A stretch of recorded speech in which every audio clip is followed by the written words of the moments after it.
ધૂપ ધૂપ અરે જાદુ જેમ ધૂપ ધૂપ કાલે કેવો તડકો લાગ્યો કાલે જાનમાં બહુ તડકો લાગ્યો કેરી રસ પીવાની મને સાઈ કેટલી દિવ્યા 2 વાટકી પીધી બોલ પીધી ને મેં 4 વાટકી હા તું હતી નહીં ને મજા આવી ગઈ કેવી ઠંડક લાગતી છે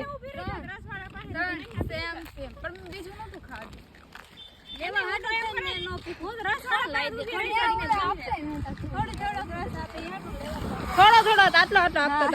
આટલો હા એક છોકરી અહીંયા જ પીતી હતી એમ કે આપો અરે ઈ બેન હતા ને બહુ રાશી હતા પૂછો મનીષા થોડો તો આપે